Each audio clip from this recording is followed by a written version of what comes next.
Now, I know we had previously discussed when pulling tarot cards, do it in the way that feels right to you, but don't worry, I'm not going to leave you completely in the dark. There are a few steps that you can follow as you're beginning this practice. So the first thing that you want to do is choose the deck that you're working with, right? Super logical, pick up your deck and go to a safe space.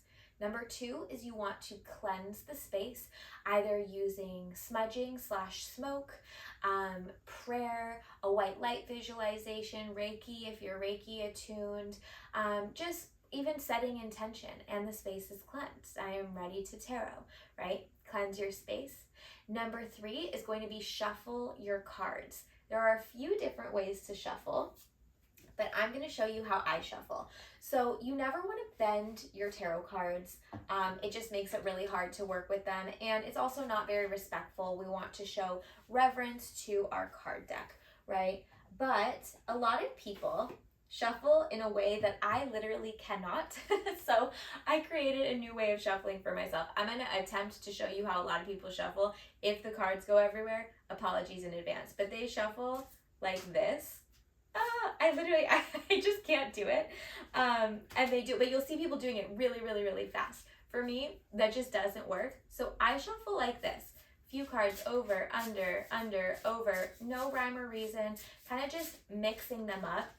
And as I'm doing this, I just listen to my body, listen to my gut of, okay, when do I need to stop shuffling?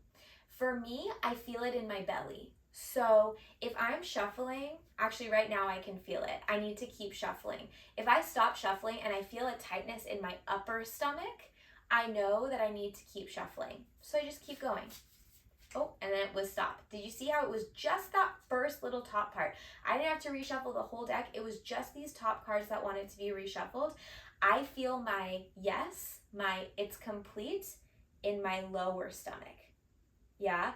Then from there, I'm going to spread my cards out and make this beautiful rainbow in front of me that allows all of the cards to be accessible. That is how I like to pull tarot.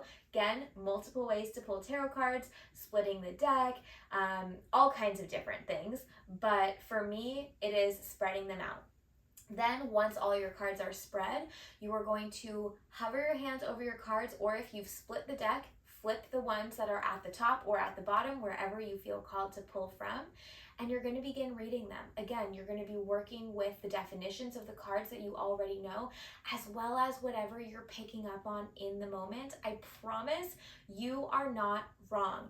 I highly recommend that actually everyone who really wants to develop this tarot reading skill, especially for other people, practice. Work with people that you know, but you don't know super duper duper well. So you know they're going to give you honest feedback, but you don't already know everything about their lives.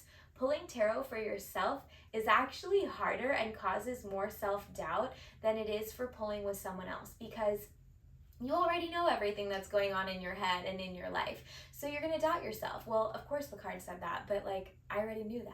Right? But when you pull for someone else who you don't know extremely, extremely well, but who you still feel safe with, you might say, "Ooh, this card is telling me that you're experiencing a lot of stress and anxiety right now in relation to work."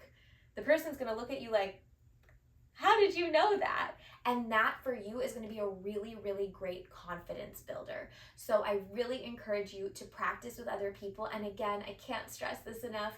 Do it in the way that feels right to you.